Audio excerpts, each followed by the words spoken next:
de luz, nasce do amor.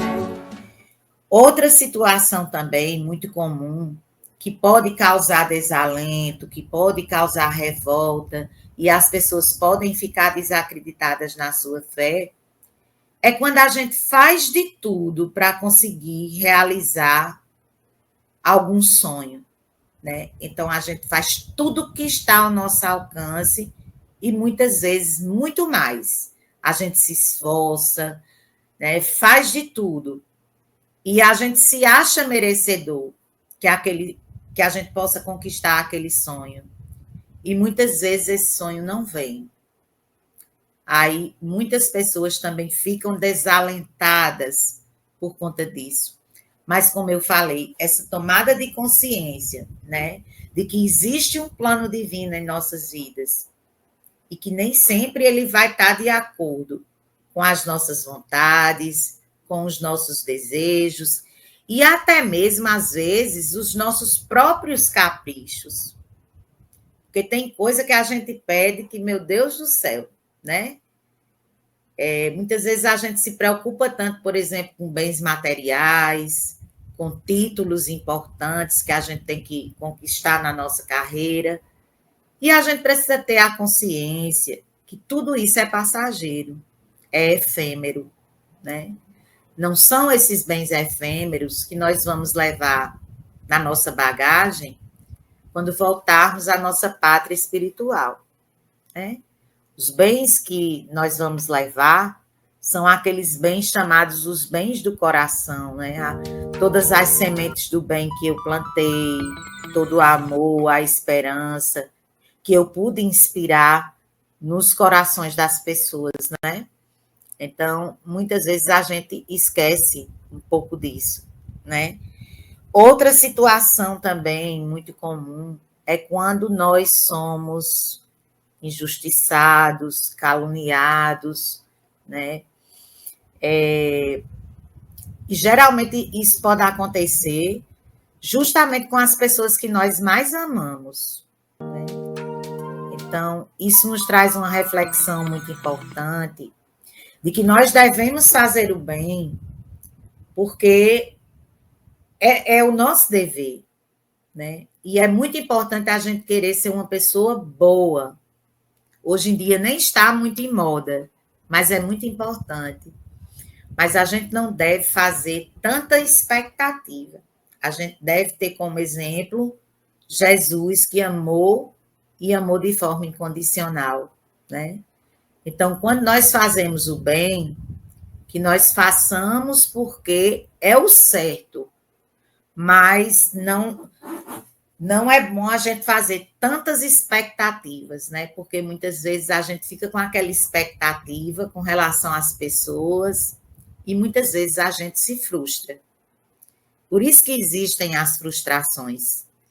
Se a gente não fizesse tanta expectativa, a gente não se frustrava tanto, né?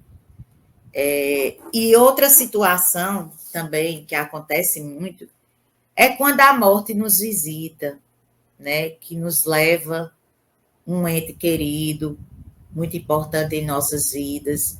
O que dizer, por exemplo, a uma mãe que perde o único filho de forma súbita, de forma inesperada, né? Então, a gente tem que respeitar também essa questão do luto, né? Existem as fases do luto? Existem. Psicologicamente se estuda isso, mas o luto ele vai acontecer de forma diferente para cada pessoa, né? E a gente precisa respeitar isso. Então, eu posso perder um ente querido e depois de um ano, dois, eu já tá assim, digamos, recuperada, né? Mas outra pessoa já não pode, já precisa de um tempo maior para ressignificar esse acontecimento.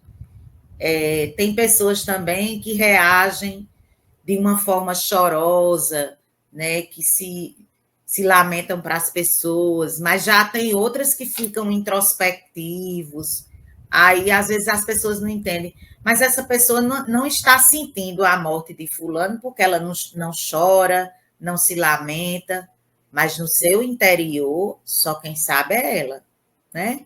Então, a gente deve respeitar também essas diferenças e saber que cada um vai reagir da sua forma e no seu tempo. Então, esses, gente, foram exemplos que eu procurei citar para vocês, assim, que podem ser causas, né, das pessoas, mesmo que momentaneamente, ficarem desacreditadas na sua fé, né? E a gente não deve se posicionar assim, porque, na verdade, tudo passa. E Jesus sempre vai estar conosco, o pior que seja a situação que você esteja enfrentando. E ele, com certeza, vai mandar seus mensageiros de luz no seu auxílio.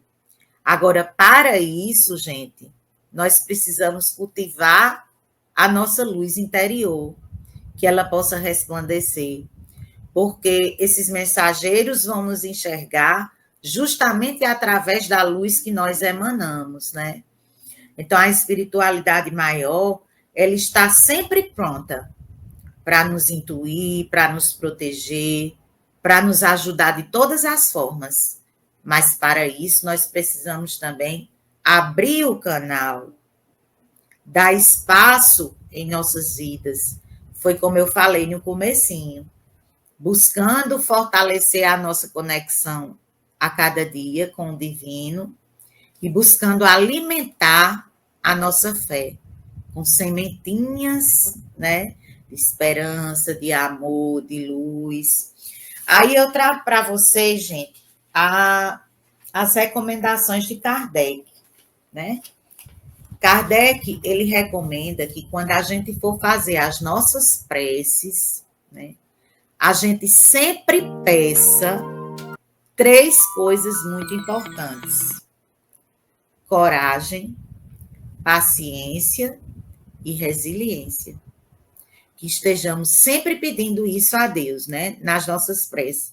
É o mais importante que tem para a gente pedir.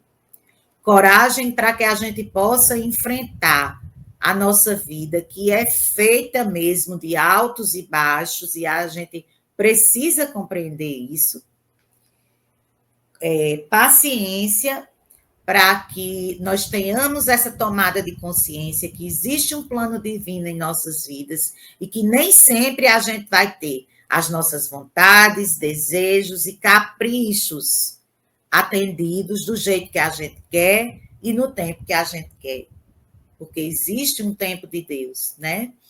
E resiliência para aceitar essa vontade divina em nossas vidas.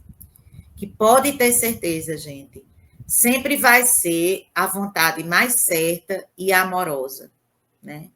E por mais difícil que seja a fase que nós estivermos enfrentando, mas que nós tenhamos a certeza que essas dificuldades não acontecem em vão, elas acontecem para o nosso aprendizado, para que possamos tirar reflexões disso, dessas fases, e principalmente para que haja o burilamento do nosso espírito, o que contribuirá imensamente para o nosso processo de evolução, né?